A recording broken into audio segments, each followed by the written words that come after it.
They thought she was just another transfer student. Quiet, unassuming, easy to break.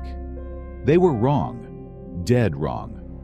Because if Ridgeview High had known what Kira Johnson was capable of, they never would have picked a fight with the girl who burned Blackwood Academy to the ground. Now, as the whispers spread and the first blood is drawn, one question remains. Who survives when the hunter becomes the hunted? From which country are you enjoying this story? Please make sure to tell us in the comments. Don't forget to subscribe for the next explosive chapter. Most kids at Ridgeview High thought they knew everything about everyone. They were wrong. Dead wrong. Because if they'd known what I'd done, what I'd really done, they wouldn't have messed with me that first day. My name's Kira Johnson. 17. Black. And according to the whispers trailing me down the hallway, way too damn confident for a transfer student. Ridgeview High was exactly what I expected. A circus of fake smiles, desperate clout chasing, and people who thought senior year was the peak of human existence. I stifled a laugh as I passed a group of guys flexing in the hallway like they were auditioning for a bad reality show. Then I saw her. Jessica Holloway. Queen Bee. Blonde, polished, and radiating the kind of entitlement that only came from never being told no. Her eyes locked onto me like I was a stain on her perfect little universe. "Look who decided to grace us with her presence," she said, loud enough for the whole hallway to hear. "The mysterious new girl." I kept walking. "Oh, she's ignoring us," one of her clones giggled. I stopped, turned, smiled. Nah, just saving my energy for people who matter. The hallway froze. Jessica's smile tightened. First mistake, thinking I'd play their game. Second period. My locker was jammed. Not broken, jammed. Like someone had messed with the combo. I sighed, dropped my bag, and yanked the lock hard. It snapped open. Inside, my books were rearranged. A sticky note slapped on top. "Welcome to Ridgeview, smiley face, J. Cute." I crumpled the note, tossed it over my shoulder, and grabbed my chem book. A few freshmen nearby flinched like they expected me to explode. "Problem," a voice said behind me. "Mr. Donovan. History teacher. Ex-military, if the way he carried himself was any clue." His eyes flicked from the broken lock to my face. "You always this rough with school property?" "Only when it deserves it," I said. He almost smiled. "Almost. You've got a soldier's instincts, Johnson. Where'd you really learn that?" "YouTube." This time, he did smile. "Bullshit." Lunchtime. The cafeteria was a battlefield of cliques, but I wasn't interested in joining any of them. I grabbed a seat near the back, pulled out my journal, and started sketching. Not flowers or hearts. Blueprints. Grids. Notes in a code only I understood. Then my bag hit the floor. Jessica stood over me, her foot accidentally kicking my journal across the tiles. Oops. I didn't move. Just watched as her bestie, Lacey, scooped it up with a grin. "Let's see what secrets the new girl's hiding," she sang, flipping it open. Jessica leaned in, smirking, until Lacey's face went pale. "What?" Jessica snatched the journal. Her smirk died mid-breath. Because my journal wasn't filled with love letters or angsty poetry. Page after page of schematics. Maps. Names circled in red. And one phrase, written over and over. Asterisk, if they find out what I did, they'll never let me leave. Asterisk. Jessica's hands shook. "What the hell is this?" I stood up slowly. "Something you shouldn't have seen." The air changed. The noise around us dimmed. For the first time, Jessica Holloway looked scared. Then the fire alarm screamed. Panic erupted. Chairs screeched. Students stampeded for the doors. I didn't move. Just locked eyes with Jessica over the chaos. "Last time I heard that sound," I said, "a school burned to the ground." The alarm cut off. False alarm. But the damage was done. Jessica's voice was barely a whisper. "Who are you?" I picked up my journal and walked away. They'd find out soon enough. The bell rang, signaling the end of another useless day at Ridgeview High. I shoved my journal deep into my bag, making sure the lock clicked twice. Jessica and her clones had scattered after the fire alarm incident, but I knew this wasn't over. People like her didn't back down. They just reloaded. I took the long way home, cutting through the empty football field instead of the crowded student parking lot. The late afternoon sun baked the turf, releasing that fake grass smell that always reminded me of plastic and bad decisions. My phone buzzed. Another unknown number. Third one this week. I swiped it away without reading. Footsteps crunched behind me. Too heavy to be a student. Too deliberate to be accidental. Kira. Mr. Donovan stood there, his shadow stretching long across the field. He held up a manila folder. You forgot this in class. I didn't move. Not mine. Really? He flipped it open. Inside were newspaper clippings. Blackwood Academy. The fire. The tragic accident that wiped an entire school off the map. Because this looks familiar. The air got thicker. A bead of sweat rolled down my back despite the cooling evening. You transferred here 2 weeks after Blackwood closed, he continued. Funny timing. I shrugged. Coincidences happen. Not like this. He snapped the folder shut. 18 students dead. No bodies recovered. Just ash. And you walked away clean. The field lights flickered on with a metallic hum. In the sudden glare, Donovan's face looked carved from stone. I'm just a teacher, he said softly. But there are people asking questions. The kind of people who don't stop digging. He tossed the folder at my feet. Watch your back, Johnson. He walked away, leaving me standing there as the sprinklers hissed to life, misting the air with the scent of wet cement and buried secrets. Dinner at Aunt Linda's was its own special kind of torture. She'd taken me in after Blackwood, no questions asked, which made lying to her even worse. You're picking at your food, she said, nudging the mashed potatoes toward me. Something happened at school? Just the usual. I stabbed a green bean. New kid hazing. Linda's knife screeched against her plate. They bothering you? Nothing I can't handle. She studied me over her sweet tea, the ice cubes clinking like tiny warning bells. You know, when your mom sent you to me, she said you'd been through enough. Didn't elaborate. Just said you needed somewhere quiet. Linda leaned forward. But quiet don't mean alone, Kira. My fork bent slightly in my grip. I'm fine. The doorbell rang. Linda frowned. You expecting someone? The bell rang again. Insistent. I got there first. Through the peephole, Jessica Holloway stood on our porch, shifting from foot to foot. Alone. No minions. No smirk. Just raw, jittery energy. I yanked the door open. What? She thrust a crumpled paper at me, a photocopy from my journal. The schematics page. Someone had circled a name in red marker. Dr. Elias Voss. Who is he? Jessica's voice cracked. Because he's been calling me. Says he knows what we did.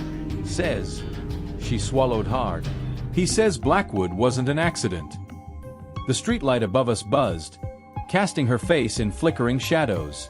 Somewhere down the block, a car engine turned over, and that's when I noticed the black sedan idling at the curb. No plates.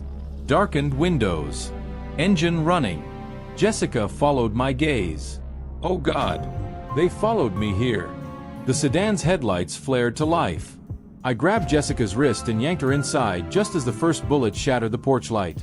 Glass rained down as I slammed the door, throwing the deadbolt with one hand while dragging Jessica to the floor with the other. Aunt Linda was already moving. No screams, no panic. Just a shotgun racked and ready as she crouched beside the living room window. Back hallway, she hissed at me. Go! Jessica whimpered on the carpet. What the hell is? Another shot. The front window exploded inward. Linda returned fire, the shotgun's boom shaking the walls. I hauled Jessica up. Move or die. We scrambled down the narrow hallway just as tires screeched outside. More gunfire. Then an engine roaring away. The bathroom was our only refuge. No windows, thick pipes in the walls that might stop a bullet. I locked us in and pressed my ear to the door. Silence. Then Linda's voice, tight but steady. Clear. Jessica collapsed against the bathtub, her designer jeans soaking up water from a leaky faucet. They were shooting at us. No, I said, checking my phone. No signal. Jammed. They were shooting at you. Aunt Linda's footsteps approached.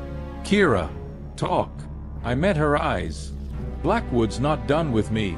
Something unspoken passed between us. Linda nodded once, then turned to Jessica. Who gave you that name? Jessica unfolded the crumpled paper with shaking hands. I copied it from her journal. Then tonight, this man called me. Said he was Dr. Voss. Said. Her breath hitched. Said Kira should have died with the others. The house creaked around us. Somewhere outside, a dog barked. Normal sounds.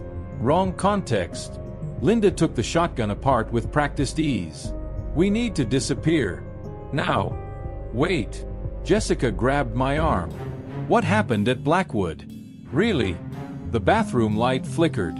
In that stuttering glow, I saw it all again. The smoke, the screams, the way the flames didn't burn normally. How they moved. Almost alive. And him. Voss. Standing in the inferno, untouched. Blackwood wasn't a school, I said quietly. It was an experiment. And we weren't students. We were test subjects. Jessica's grip tightened. For what? The lights went out. Not just in the house. The entire block. Somewhere in the darkness, car doors clicked open. Aunt Linda moved first.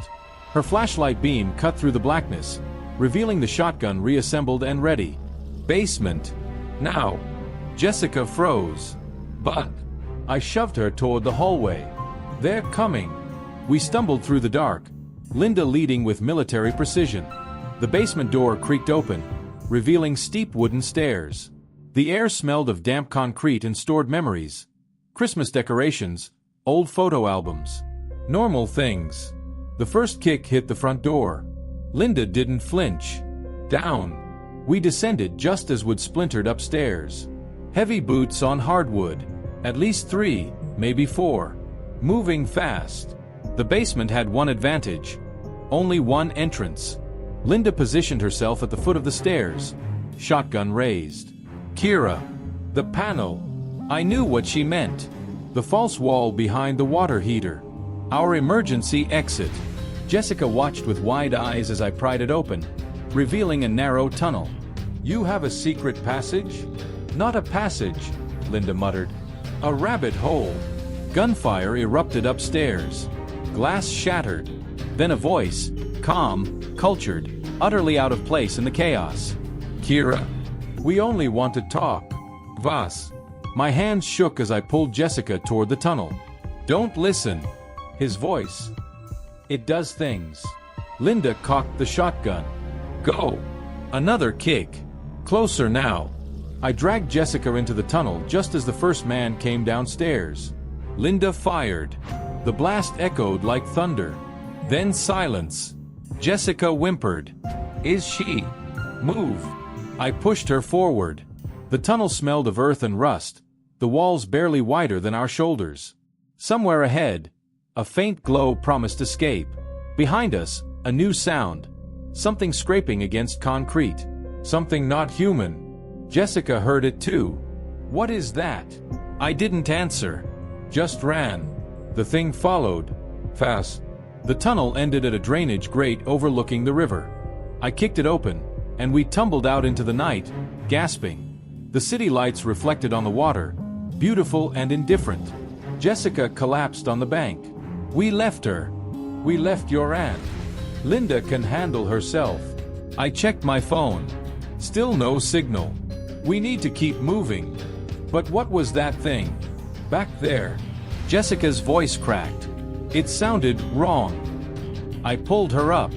Part of the experiment. The Riverwalk was deserted this late. Our footsteps echoed off the concrete as we headed toward downtown. Jessica kept glancing back, expecting pursuit. He said your name, she whispered.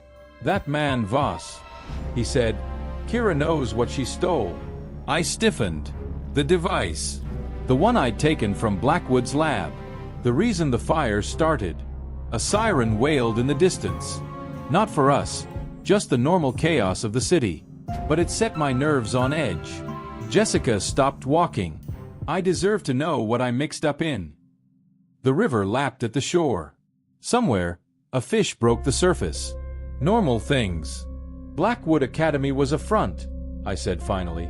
Voss and his team were studying something. A energy source. But it wasn't just power. It was alive. And hungry. Jessica blinked. You're saying your school was attacked by... what? A monster. I shook my head. Not attacked. Federal. Headlights appeared down the road. Slow. Searching. I yanked Jessica into an alley. They're here. The car rolled past. Its windows tinted black. Then it stopped. Reversed. I reached into my bag and pulled out the only thing I'd saved from Blackwood. A small metal sphere, cold to the touch. Jessica eyed it. What's that? The reason they'll never stop hunting me. The car doors opened. The moment the car doors opened, I shoved the sphere into Jessica's hands. Her fingers closed around it instinctively, and she gasped as a faint blue light pulsed beneath its metallic surface. What the hell is this? She whispered. Insurance, I said, watching as two figures stepped out of the car. Tall, dressed in black, moving with a kind of precision that screamed not normal. Jessica's breath hitched. Are they a human? I didn't answer. I didn't need to. One of them turned its head toward our alley, and even from this distance, I could see the unnatural glow behind its sunglasses. Blackwood's enforcers. I grabbed Jessica's wrist. Run. We bolted down the alley, our footsteps echoing off the brick walls. Behind us, the enforcers gave chase. No shouts, no threats, just the steady rhythm of their boots against pavement. Too fast. Too quiet. Jessica stumbled, nearly dropping the sphere. They're gaining on us. I scanned the alley ahead. Dumpsters. Fire escapes. No exits. Then I saw it, a rusted service ladder leading up to the roof. There. I pointed. Jessica didn't hesitate. She jumped onto the dumpster, then lunged for the ladder, scrambling up with a desperation I hadn't known she had in her. I followed, my fingers barely catching the last rung as an enforcer's hand swiped at my ankle. Too close. The roof was flat, littered with broken bottles and faded graffiti. Jessica was already at the far edge, looking down at the next building over. A 4-foot gap. We can make it, I said. She hesitated. I don't jump good. I didn't have time to argue. The enforcers were climbing the ladder. I took the sphere back from her and shoved it into my pocket. Then I grabbed her hand. On 3. 1. She didn't wait. She just ran, dragging me with her. We launched off the edge. For a heartbeat, we were suspended in air, the city lights blurring beneath us. Then Jessica's foot hit the opposite roof, and we tumbled onto the gravel, gasping. I rolled onto my back just in time to see the first enforcer reach the ledge. It paused, calculating the distance. Then, without a word, it turned and descended the ladder. Jessica let out a shaky breath. They're not following? I sat up, my ribs aching. They will. Just not this way. She stared at me. How do you know that? I pulled the sphere from my pocket. The blue light inside flickered, then dimmed. Because they don't want us, I said. They want this. We didn't stop moving until we hit downtown. The streets were still alive with late-night crowds, college kids spilling out of bars, couples laughing under neon signs. Normal people with normal problems. Jessica leaned against a bus stop, her hands shaking. We need to call the police. And tell them what? I checked the sphere again. Still dormant. That we're being chased by government experiments? They'd lock us up before Voss even got to us. She wiped her face, smearing mascara. Then what do we do? I looked around. We needed somewhere to regroup. Somewhere safe. My phone buzzed. A text from an unknown number. You're being tracked. Ditch the phone. 3rd and Marlowe. 20 minutes. Come alone. Asterisk asterisk. Jessica peeked over my shoulder. Who's that? I deleted the message. Either help or a trap. She groaned. That's so not reassuring. I pocketed the sphere and tossed my phone into a passing trash truck. Either way, we're out of options. Third and Marlowe turned out to be an all-night diner, the kind of place with sticky floors and coffee that could dissolve spoons. We took a booth in the back, away from the windows. Jessica fidgeted with a sugar packet. What if it's them? I kept my hand near the sphere in my pocket. Then we run again. The bell above the door chimed. A figure slid into our booth. Hood up, face shadowed. Then she lowered the fabric, and my breath caught. Maya, my old lab partner from Blackwood, the one I'd thought died in the fire. Her smile was razor thin. Miss me? Jessica looked between us. You two know each other? Maya stole a fry from my plate. Oh, we're real close. Right, Kira? I clenched my jaw. The last time I'd seen Maya, she'd been strapped to a gurney in Voss's lab, screaming as the machine lit up her veins. You're supposed to be dead, I said. She shrugged. Turns out I'm hard to kill. Then she leaned in, her voice dropping. But you're royally screwed.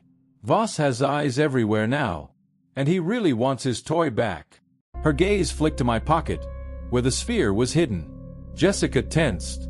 Wait, you're working for them? Maya laughed. Please. I'm working for me. She pulled a flash drive from her sleeve and slid it across the table. Everything you need to end this is on here. Locations. Schematics. Weaknesses. I didn't touch it. Why help us? Her smile faded. Because I've seen what happens if Voss succeeds. And trust me, asterisk, you don't want that star. The diner's TV flickered to a news report, a breaking alert about a gas leak explosion on the east side, near Aunt Linda's neighborhood. Maya stood, clocks ticking. Then she was gone, melting into the night like a ghost. Jessica stared at the flash drive. Do we trust her? I picked it up. No, but we didn't have a choice. The flash drive led us to an abandoned subway station beneath the city. The air smelled of rust and stale water, the only light coming from flickering emergency strips. Jessica hugged herself. This feels like a horror movie. I plugged the drive into a rusted control panel. The screen fizzed to life, revealing files. So many files. Blackwood's research, Voss's notes, and a video log dated the night of the fire. I hit play. Voss's face filled the screen, his glasses reflecting the glow of the machine behind him. Asterisk, final test commencing. Subject 7 has shown remarkable compatibility. If this works, we'll finally achieve. Asterisk. The video cut to static. When it cleared, the lab was in chaos. Alarms blared. The machine, a massive pulsing core of blue light, was writhing, tendrils of energy lashing out. And there, in the center of it all, was me. Asterisk younger. Terrified. Asterisk. Holding the sphere. The video ended with a single frame. Voss, staring straight into the camera, his eyes burning with something worse than anger. Hunger. Jessica exhaled. Okay, what the actual hell? I unplugged the drive. We need to find that machine. And do what? I met her gaze. Destroy it. Because if Voss got his hands on the sphere and the machine, nothing would survive. The tunnels twisted deeper, the walls slick with condensation.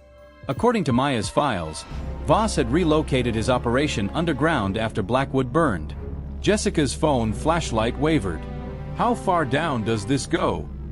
Far enough to hide a secret lab, I muttered. Then we heard it, a hum, deep and resonant, vibrating through the concrete. The machine. We followed the sound to a reinforced door, its keypad glowing faintly. Lock. Jessica chewed her lip. Any genius ideas? I pulled out the sphere. Its light pulsed in time with the hum. Compatible. I pressed it against the keypad. The door hissed open. Inside, the lab stretched out like a nightmare. Rows of tanks filled with floating bodies, wires snaking across the floor, and at the center, the machine. Bigger than before. Stronger. Voss stood before it, his back to us. I wondered when you'd come home, he said without turning. Then the door slammed shut behind us. Trapped. The hum of the machine filled the room, vibrating through my bones like a second heartbeat. Voss finally turned, his glasses reflecting the eerie blue glow of the core. He looked older than in the video, deep lines around his mouth, hair streaked with gray, but his eyes were the same. Cold. Calculating. Jessica grabbed my arm, her nails digging in. Kira. Voss smiled. You brought a friend. How thoughtful. I stepped forward, keeping the sphere hidden in my palm. You knew I'd come. Of course. He adjusted his lab coat, the motion too casual for the tension in the room. You're the only one who ever understood the machine's potential.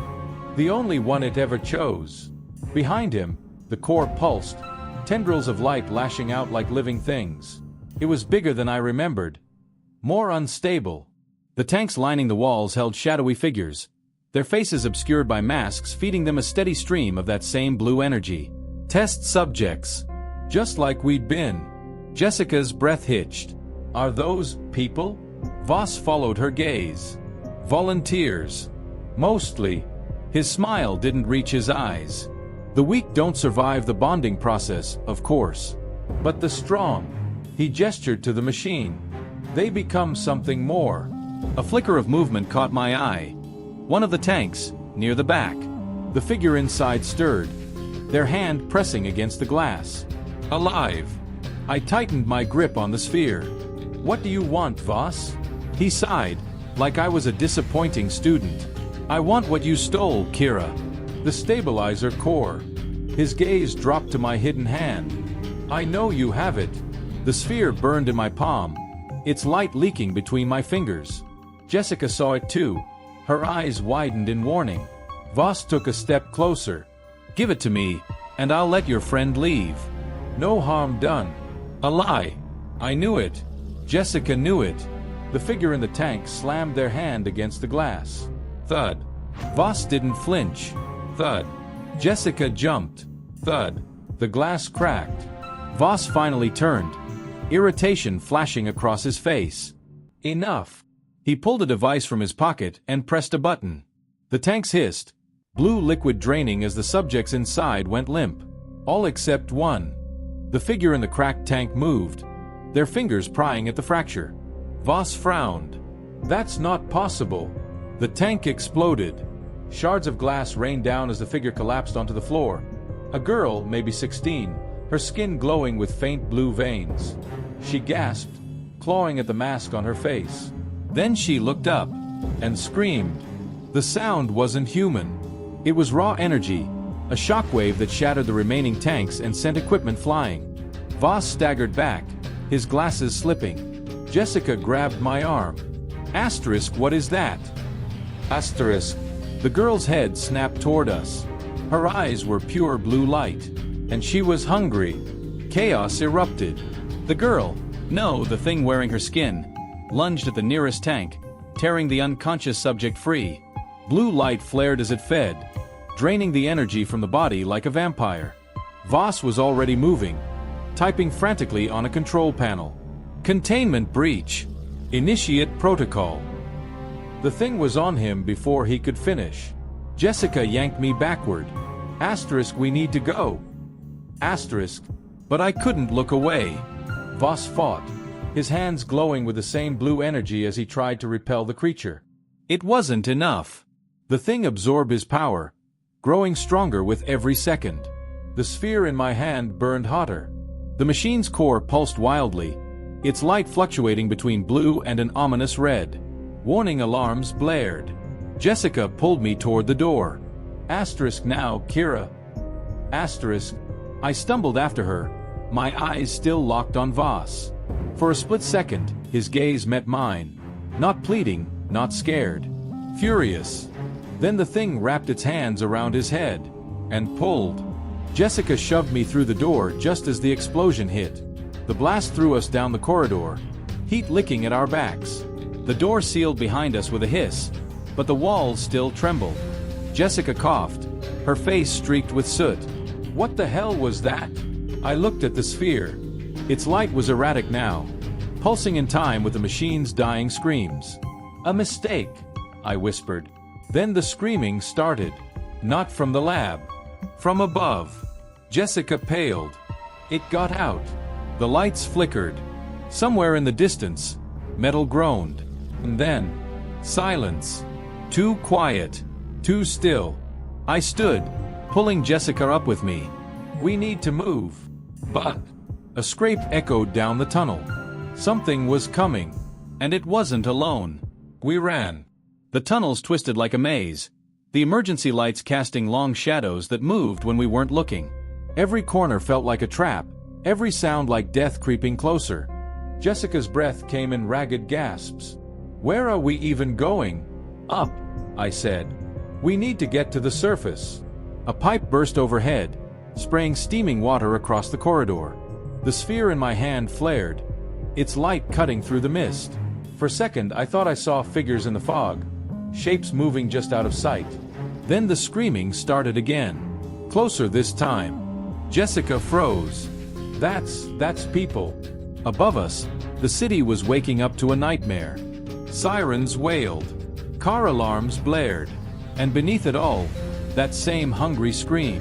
The thing was loose, and it was feeding. I dragged Jessica toward a maintenance ladder. This way. We climbed, the rungs cold and slick under my fingers. The higher we got, the louder the chaos above became. By the time we reached the manhole cover, my hands were shaking. I pushed it open just enough to peer out. The street was a war zone. Cars overturned. Windows shattered. People ran in every direction, their screams blending into a chorus of terror. And at the center of it all, the girl. No, not a girl anymore. The thing had grown, its limbs stretching too long, its skin splitting to reveal the blue light beneath. It moved like liquid, consuming everything in its path. A cop fired at it. The bullets passed straight through. The thing smiled. Then it rippled, splitting into two identical horrors. Jessica choked back a sob. We're dead. I tightened my grip on the sphere. Its light pulsed, warm against my skin. No, I said. We're the only ones who can stop this. Because I finally understood. The machine hadn't just created that thing. It had called it, and the sphere. It was the only thing that could send it back. We kept to the alleys, dodging panicked crowds and emergency vehicles. The thing, the entities, were multiplying, spreading through the city like a virus.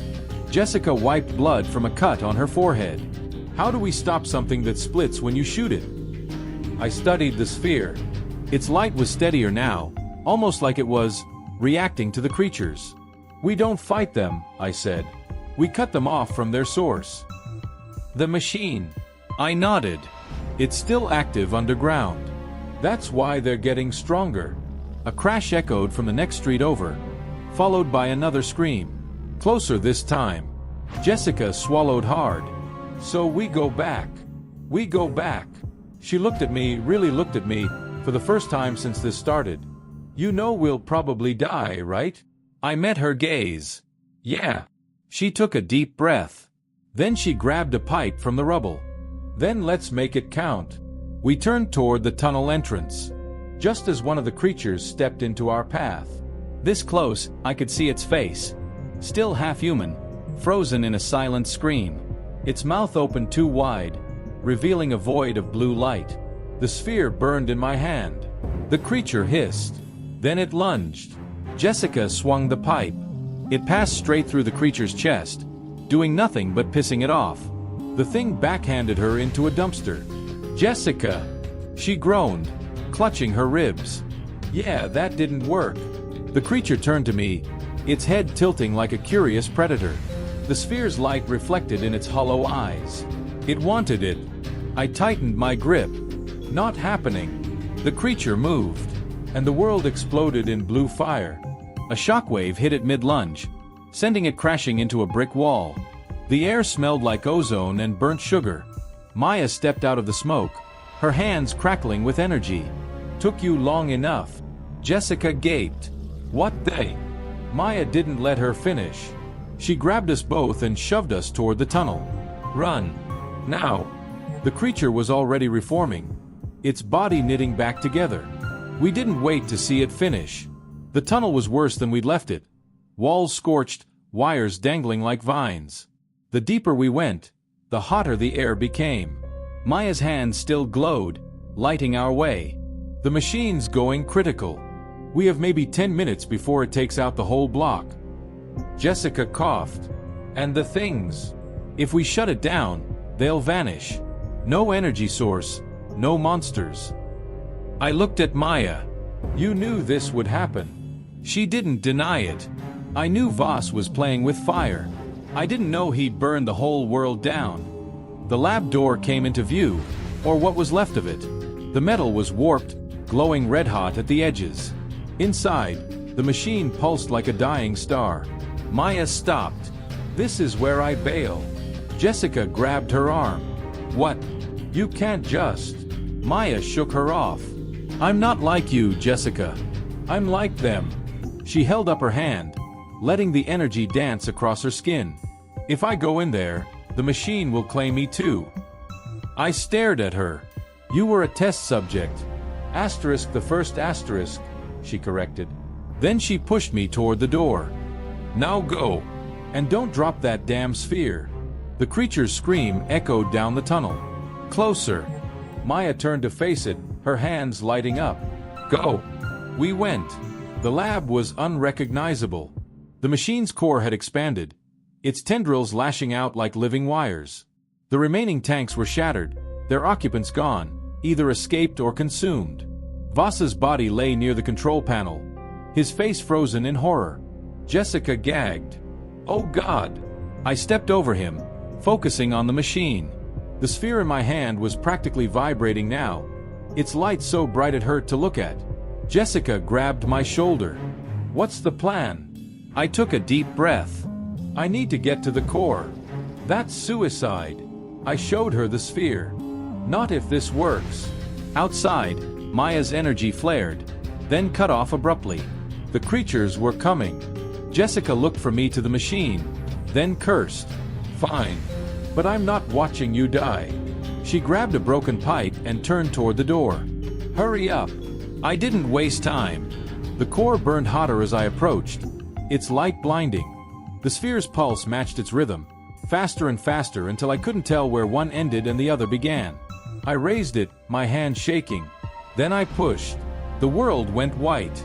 Pain. That was all I knew. It felt like my bones were melting, my skin peeling back layer by layer. The sphere was part of me now, its energy surging through my veins like liquid fire. Somewhere beyond the light, I heard Jessica screaming. The machine screamed too. And then, silence. I opened my eyes. The core was dark. The tendrils, lifeless. The sphere in my hand? Gone. Jessica collapsed next to me, her face streaked with soot and tears. You idiot. I tried to laugh, but it came out as a cough. Did it work? A sound answered me, not a scream, but a shriek, fading into nothing. The creatures were dying. Jessica helped me sit up. Yeah, it worked. The lab was destroyed, the machine a husk of its former self. But the city above? It was safe. For now. Jessica looked at me. Now what? I stared at the ruins of Voss's life's work. We make sure no one ever tries this again. The surface was chaos, but the right kind of chaos. The kind where ambulances outnumbered police cars, where the monsters were gone and the survivors were left to pick up the pieces. Jessica sat on the curb, her head in her hands. They're saying it was a gas leak. Some kind of mass hallucination. I flexed my fingers. The sphere was gone, but I could still feel its echo in my bones. People believe what they want to believe. She looked at me.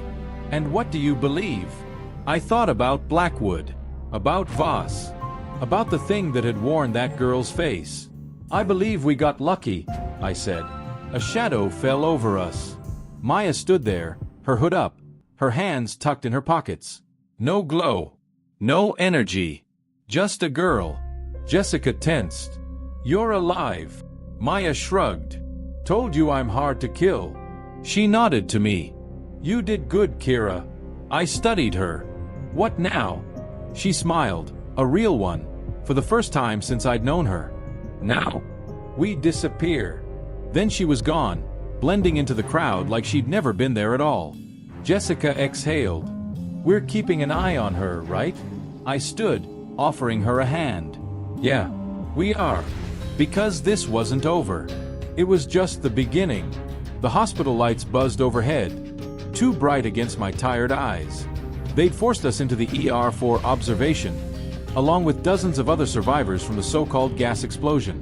Jessica sat on the bed next to mine, picking at the bandages on her arm.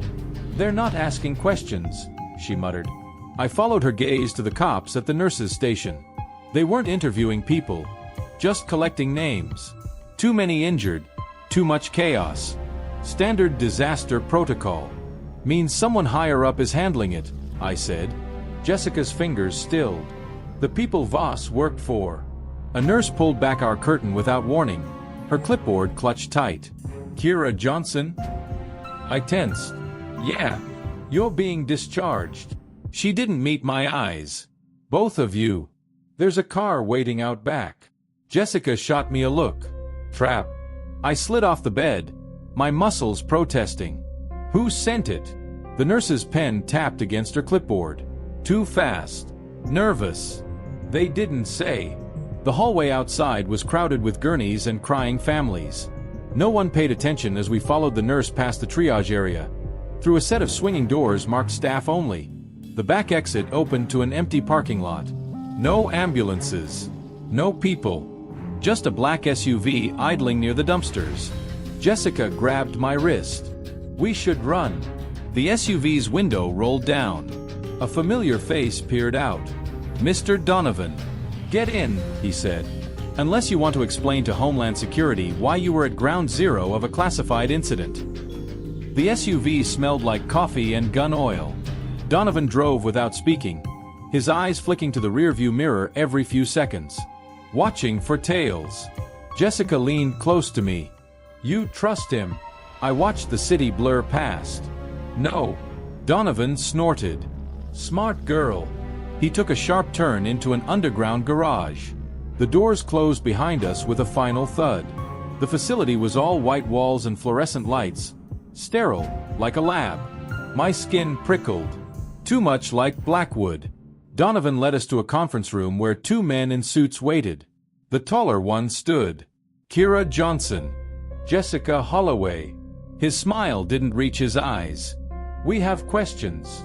I stayed by the door. "About what?" "The device you stole from Blackwood Academy." Jessica stiffened. "What device?" The second man slid a photo across the table. "The sphere. Dr. Voss's life work," he said. "And you destroyed it." Donovan crossed his arms. "Saved a lot of lives doing it." The tall man ignored him. "Where is the data?" I kept my face blank. "What data?" "The research. The schematics. The fail-safes." His voice sharpened. Voss wasn't working alone. That machine was just one piece. A cold weight settled in my gut.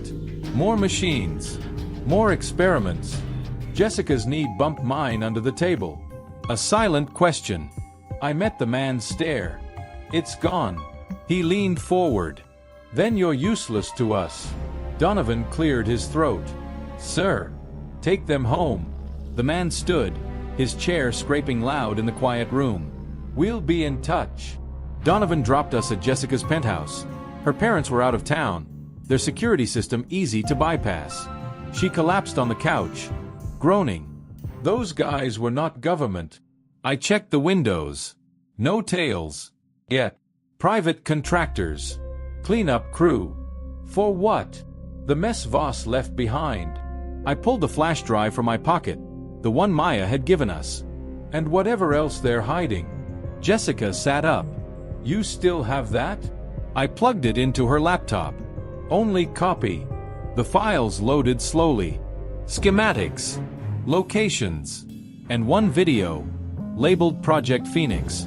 I hit play. A new lab filled the screen. Bigger than Blackwood. More advanced. And at its center, a machine. But not broken. Not unstable. Perfect. Jessica's breath caught. "Where is that?" The camera panned to a window. Beyond the glass, desert stretched for miles. Then a voice spoke, one I'd hoped never to hear again. Asterisk, Phase 2 begins tomorrow. Asterisk. Was. Alive. The screen went black. Jessica slammed the laptop shut. That's impossible. We saw him die.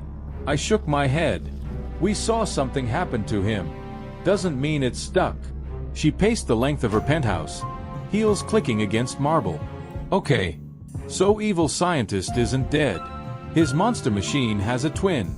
And shadowy government guys want us to lead them to it. She stopped. What do we do? I stared at the laptop. Find it first. And then what? Blow it up too. If we have to. She threw her hands up. We're kids, Kira.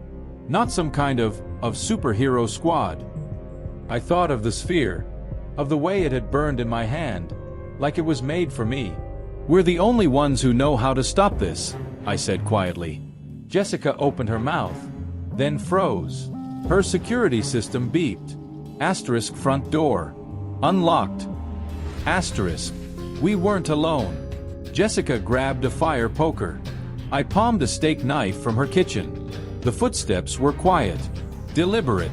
Coming down the hall. Closer. Closer.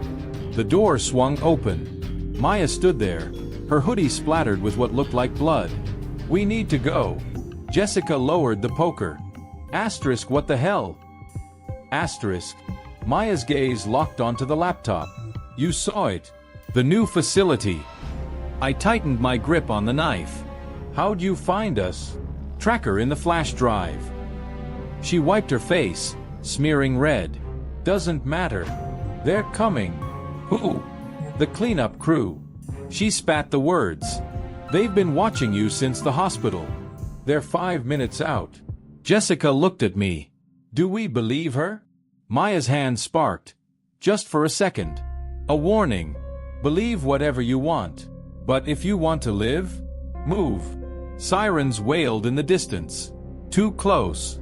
I grabbed the laptop. Where to? Maya was already moving. Somewhere they won't follow. The desert. The machine. Was. Jessica cursed and grabbed her car keys. I hate my life. Jessica's BMW tore through the city. Maya navigating from the passenger seat. Next left, she said. Then take the on-ramp to I-10. Jessica swerved, nearly clipping a taxi. Care to explain the blood? Maya checked the side mirror. Had to make a statement. I twisted in the back seat. No headlights yet. They'll track your car. Not this one. Jessica floored it. Dad's off the books ride. No GPS. Maya smirked. Rich girls have uses after all. The desert stretched ahead, vast and dark. Somewhere out there, Voss was rebuilding. And we were walking right to him. Jessica's knuckles whitened on the wheel. What's the plan when we get there? Maya's phone buzzed. A single word. She tucked it away. We don't go in blind. I watched the city lights fade behind us. Then what? Maya met my eyes in the mirror. We finish what you started. The safe house was an abandoned gas station 30 miles from civilization. Dust coated everything, and the air smelled like stale gasoline. Maya kicked open a rusted door. Home sweet home. Jessica wrinkled her nose. You live here. Sometimes. Maya pried up a floorboard, revealing a hidden compartment. Inside were guns, cash, and a sphere. Smaller than mine had been. Duller, but unmistakable. I reached for it. Where did? Maya slapped my hand away. Not yet. She tossed Jessica a burner phone. Check the news. The screen lit up with emergency alerts. Asterisk explosion at Holloway residence. Suspected gas leak. Asterisk. Jessica's face drained of color. They blew up my house? Maya loaded a pistol. They'll do worse if they find us. I stared at the sphere. That's why you brought us here. You want to use it. Not use it. Maya snapped the gun's magazine into place. Asterisk weaponize asterisk it. Outside, coyotes howled. Or maybe they weren't coyotes at all. Maya spread the blueprints across the dusty counter. The desert facility was massive, a maze of labs and testing chambers buried beneath the sand. Voss learned from Blackwood, she said. This place is fortified. No weak points. Jessica traced a finger along the schematics. Except here. A ventilation shaft. Narrow. Unreinforced. Maya shook her head. Too tight. Even for you. Not if we trigger a distraction. Jessica pointed to the north side. Blow here, they'll swarm. Then we go in through the vents. I studied the sphere. And this. Maya's smile was all teeth. The key. A truck rumbled in the distance. Too close for desert traffic. Maya tensed. They're here. Jessica grabbed the blueprints. Back door. Now. We slipped into the night as headlights crested the hill. The desert swallowed us whole. The facility glowed on the horizon like a mirage. Guard towers dotted the perimeter, their searchlights cutting through the dark. Jessica crouched beside me in the scrub brush. That's a prison. Maya adjusted the straps on her pack. Worse. The sphere weighed heavy in my pocket. It hummed softly, reacting to the facility's energy. I touched it. It pulsed back. Alive. Maya checked her watch. Distraction goes in 3. A countdown ticked in my head. 3, 2, 1. The north wall exploded in a fireball. Chaos erupted. Guards shouted. Sirens wailed. Maya grabbed my arm. Go! We ran toward the vents as the world burned behind us. The vent was tighter than expected, the metal biting into my palms. The sphere's hum grew louder the deeper we crawled. Jessica whispered from behind me. Remind me why I agreed to this? Because you're an idiot, Maya muttered. The shaft opened into a maintenance corridor. Empty. For now. Maya checked her pistol. Left takes us to the core. The facility was eerily quiet. No alarms, no running soldiers. Just the distant hum of machinery. Too easy. I touched the sphere again. It burned hot against my skin. A warning. Jessica frowned. Why isn't anyone? The lights went out. Then the laughter started. Voss. His voice echoed through the PA system. Welcome back, Kira. Emergency lights flickered on, bathing the hallway in red. Maya cursed. Trap. The sphere's pulse was frantic now, like a racing heart. I stepped forward. He wants me. Jessica grabbed my wrist. Don't you dare. A door hissed open ahead. Voss stood there, pristine in his lab coat. No burns. No scars. Like Blackwood never happened. Kira, he said warmly. I knew you'd come. Behind him, the machine hummed to life. Bigger. Stronger. Hungrier. I reached into my pocket. The sphere flared. Voss smiled. Let's begin. The machine's core was a sun contained in glass, its light so bright it hurt to look at. Voss gestured to it like a proud parent. Beautiful, isn't it? Maya's gun stayed trained on him. Shut it down. And waste all this progress? He adjusted his glasses. After Blackwood, I realized my mistake. The machine needed a stabilizer. His gaze landed on me. Or something close enough. The sphere burned in my grip. Voss smiled. You feel it, don't you? The connection. I did. A pull, like the machine was calling to me. To the sphere. To us. Jessica edged closer to the controls. Kira. Voss didn't stop her. He didn't even look at her. Because he didn't see her as a threat. Big mistake. I met Jessica's eyes. A silent signal. She nodded. Then everything happened at once. Jessica lunged for the controls. Maya fired. Voss ducked, his laughter echoing off the walls. You think bullets can stop me now? The machine pulsed, its energy lashing out like whips. Maya screamed as it caught her arm, blue veins spreading beneath her skin. Jessica typed frantically at the console. Almost. Voss backhanded her across the room. I ran to her, the sphere's light blinding. Voss loomed over us. You were always the key, Kira. The only one strong enough to bond with the core. He reached for me. Let me show you your true potential. I did the only thing I could. I let go. The sphere rolled toward the machine. Voss's eyes widened. No. The impact was instantaneous. Light, heat, power, then nothing. Silence. I opened my eyes to smoke and sparks. The machine was dark, its core shattered.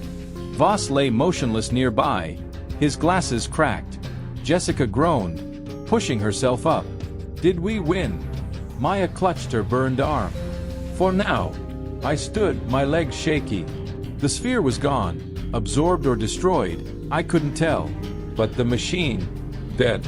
For good. Jessica limped to the console. We need to blow this place. Make sure nothing's left. Maya nodded. Already on it. I stared at Voss's still form. No pulse. No breath. This time, it was over. The desert sun rose as we drove away, the facility burning behind us. Jessica's hands trembled on the wheel. Now what? Maya leaned her head against the window. Now we disappear. I watched the smoke curl into the sky. No more machines. No more Voss. Just us. And whatever came next. The desert heat pressed against the car windows as we sped down the empty highway. Jessica had been silent for miles, her fingers tapping an uneven rhythm on the steering wheel. Maya dozed in the passenger seat, her injured arm bandaged with strips torn from her hoodie. I watched the horizon, waiting for the telltale dust clouds of pursuit. But there was nothing, just the endless stretch of sand and sky. Jessica finally spoke. They'll come for us. Maya didn't open her eyes. Yeah. I flexed my hand, still feeling the ghost of the sphere's weight. Not if we disappear first. Jessica snorted. With what money? My accounts are frozen. My house is ashes. Maya reached into her jacket and tossed a black credit card into Jessica's lap. Untraceable. 50 grand limit. Jessica stared at it. You stole this. Borrowed. Maya finally looked at her. From the same people who blew up your penthouse. The car swerved slightly as Jessica gaped. You robbed government spooks? Technically, private military contractors. Maya adjusted her sling. But yeah, I couldn't help it. I laughed. The sound startled even me, raw and unexpected after everything. Jessica shook her head.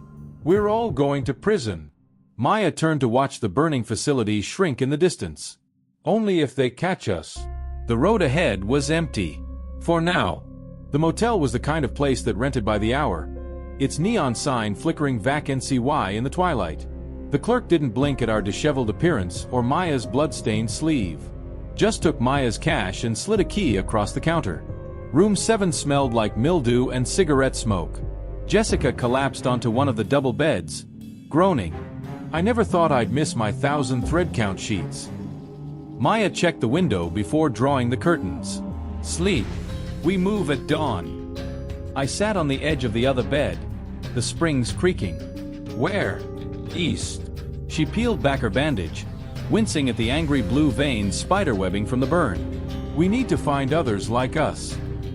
Jessica propped herself up on her elbows. Others? Test subjects who got out. Maya's gaze flicked to me. Not everyone died at Blackwood. The unspoken question hung in the air. How many are like Maya? I thought of the tanks in Voss's lab, the bodies floating in blue fluid. How do we find them? Maya pulled a burner phone from her pocket. They'll find us first. The screen lit up with a single incoming message. Phoenix isn't the last one. Sleep didn't come easy. Every time I closed my eyes, I saw the machine's core, that blinding light, the way it had called to the sphere. To me. The motel AC rattled like it was on its last legs. Jessica snored softly across the room. Maya kept watch by the window, her silhouette tense in the dim glow of the parking lot lights. I sat up. You should rest. She didn't turn. Can't. The blue veins on her arm pulsed faintly. I joined her at the window. Outside, a trucker gassed up his rig, the fluorescent lights of the convenience store painting everything in harsh whites and shadows. Maya spoke quietly. You felt it too, right? The pull. I didn't pretend to misunderstand. Like it was part of me. She finally looked at me. That's because it was. The truth settled between us, heavy and unavoidable. We weren't just survivors. We were changed. Dawn came too soon. We piled back into Jessica's BMW, the trunk loaded with supplies Maya had procured from God knows where. New clothes, fake IDs, and a terrifying number of weapons. Jessica eyed the handgun Maya passed her. I don't know how to use this. Point and shoot. Maya slid into the passenger seat. Avoid your own feet. I took the wheel this time, the desert unspooling before us. The burner phone's GPS led us toward a dot on the map labeled gas and grub. Jessica squinted at it. This is where your mystery friends want to meet? A truck stop. Maya checked the pistol's magazine. You wanted a discreet location. The parking lot was half full when we pulled in, rigs idling like sleeping beasts. Maya directed me to the far side, near a rusted diner car with Best Pie in Arizona painted on its side. A figure sat in the booth by the window. Male. Late 20s. Military haircut. Maya tensed. That's not who I expected. The man looked up as we approached. His eyes were an unnatural shade of blue. Kira Johnson, he said. We've been waiting for you. The diner smelled like grease and stale coffee. The man, Carter he'd said, stirred sugar into his cup with methodical precision. Jessica eyed the way his fingers left faint scorch marks on the spoon. So, you're like them. Like us, he corrected. Just further along the process. He rolled up his sleeve, revealing skin marbled with blue. Voss's first successful subject. Maya's grip tightened on her gun under the table. You work for him? Worked. Carter's smile didn't reach his eyes. Until I realized what he really wanted. I kept my hands visible on the table. Which is evolution. He leaned forward. The machine was never about energy. It was about us. About rewriting human DNA. Jessica scoffed. That's impossible. Is it? Carter held up his hand. The air above his palm warped. Heat shimmered, distorting the light. Voss called us Phoenix. Because we rise from the fire, stronger every time. Maya's breath hitched. How many? Enough to matter. Carter dropped his hand. Not enough to stop what's coming. The pie arrived. Cherry, with a perfect lattice crust. Carter pushed it toward me. Eat up. Long drive ahead. We took Carter's truck, an unmarked black Ford with tinted windows and a license plate that didn't exist. Jessica claimed shotgun, leaving me sandwiched between Maya and Carter in the back. The desert gave way to scrubland, then mountains. Carter drove without GPS, taking turns only he seemed to know. Maya watched him like a hawk. Where exactly are we going? Safe house. Carter adjusted the rear-view mirror. For people like us. Jessica twisted in her seat. And where's your glowing orb of doom? Carter's knuckles whitened on the wheel. Gone. Same as yours. Silence fell. The road climbed higher, the air thinning. I studied Carter's profile, the tight set of his jaw, the way his pupils dilated slightly in the sunlight. You're dying, I realized. He didn't deny it. The energy needs a vessel. Without it. He shrugged. We burn out. Maya touched her own blue-veined arm. The unspoken truth settled over us. We were all on borrowed time. The safe house was a cabin perched on the edge of a cliff, its wooden porch sagging under the weight of years. Carter killed the engine. Home sweet home. Inside, the space was sparse but clean, a living area with a wood stove, a tiny kitchen, and a hallway leading to what looked like bedrooms. Maps and newspaper clippings covered one wall, connected by red string. Jessica went straight to the clippings. These are all Blackwood survivors. Correction. Carter tossed his keys on the table. Blackwood subjects. I stepped closer. The faces staring back were all ages, all ethnicities. Some had been circled in black marker. Maya traced one photo. These are the dead ones. Carter nodded. The ones who didn't adapt. A floorboard creaked behind us. A girl stood in the hallway, maybe 14, her dark hair in braids, her eyes glowing faintly in the shadows. She smiled. You're late.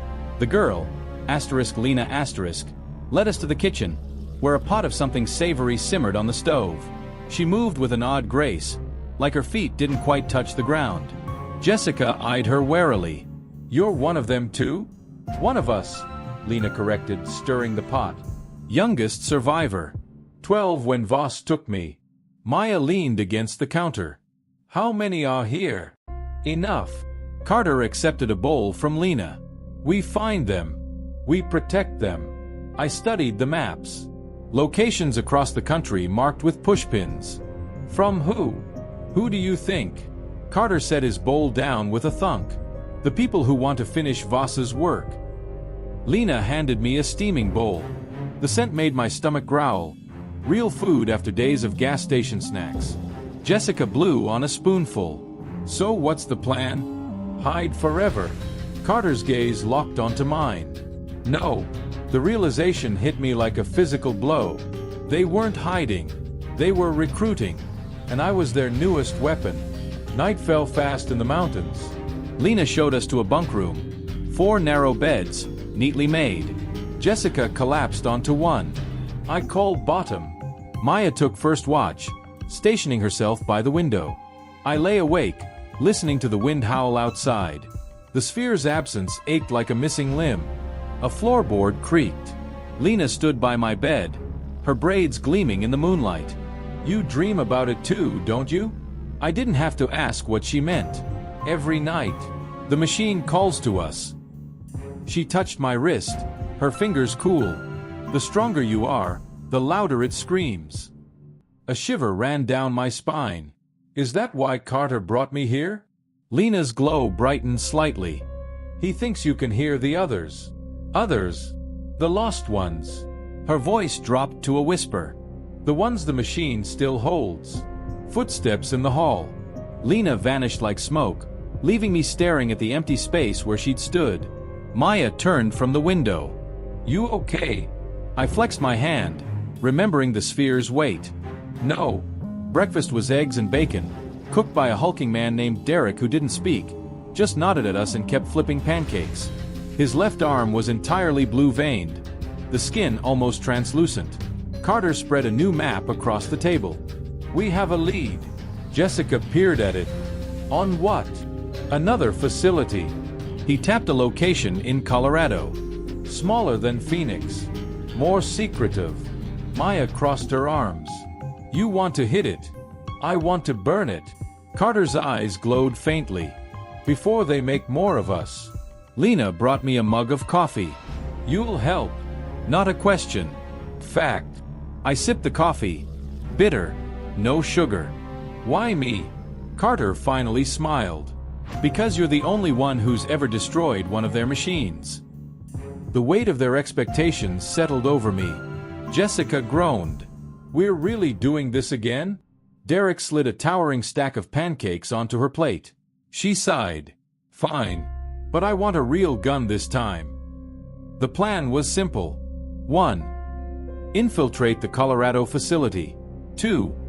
Locate the machine. 3. Destroy it. The execution less so.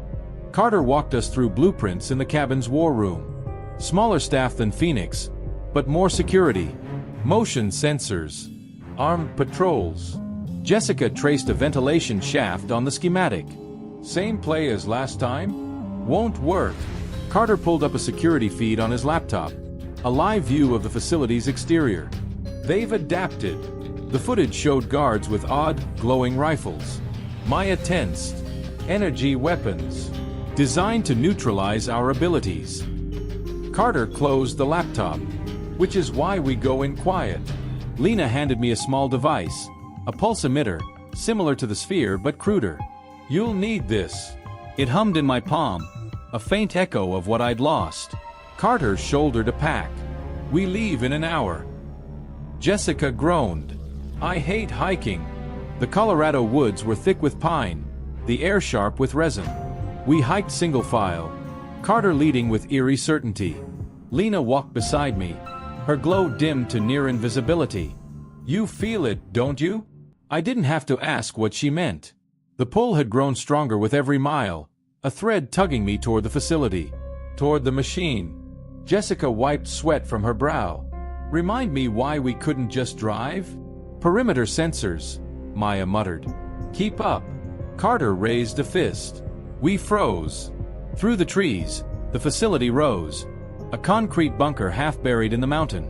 Derek signed something. Carter nodded. 2 guards. East entrance. Maya checked her weapon. I'll take left. Lena touched my arm. Ready. The pulse emitter burned in my pocket. I exhaled. Let's finish this. The guards went down silently, Maya's knife and Derek's brute strength making quick work of them. Carter hacked the keypad, his fingers sparking against the circuitry. The door hissed open. Cold air rushed out, carrying a familiar scent, ozone and something metallic. The machine. We moved quickly, Carter disabling cameras as we went. The facility was smaller than Phoenix, the halls narrower. Jessica kept close. This feels too easy. A scream echoed from deep within the facility. Human. Agonized. Carter broke into a run. We followed, the pull growing stronger with every step. Then we turned a corner and saw it. The machine was smaller than the others. No towering core, no writhing tendrils. Just a sleek, silver pod humming in the center of the room. A man was strapped to it, his body convulsing as blue light pulsed through his veins. Carter went pale. No. The man's head lolled toward us. His eyes glowed. Help me. Lena gasped. They're not making a new machine. I understood with dawning horror. They're making more of us. Chaos erupted. Alarms blared.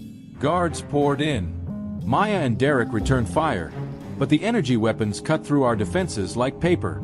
Jessica dragged me behind cover. We need to go. Carter wasn't retreating. He marched toward the machine, his hands blazing. The pod's glass shattered. The man inside screamed. Blue light flooded the room. The explosion knocked me off my feet. When my vision cleared, the machine was in ruins. Carter stood over it, his entire body alight with blue energy. The guards were gone. So was the test subject. Lena sobbed. What did you do? Carter turned. His eyes were pure light. What I had to. Then he collapsed. We barely made it out. Derek carried Carter's limp form while Maya covered our retreat. Lena guided us through secret tunnels even the guards didn't seem to know about. The wood swallowed us again, the facility burning behind us. Jessica checked Carter's pulse. Alive. Barely. Lena touched his face. He sacrificed himself. I looked back at the flames. Another machine destroyed.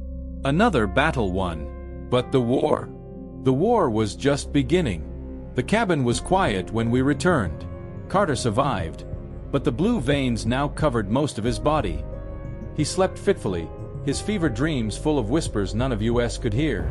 Lena brewed tea in the kitchen, her glow dimmed by exhaustion. Jessica stared at the maps. There will be more. Maya cleaned her gun. Always are. I stepped onto the porch, the mountain air crisp in my lungs. Somewhere out there, another machine hummed. Another test subject screamed. Another Voss waited in the shadows. The pulse emitter warmed in my pocket. I closed my hand around it and made my choice.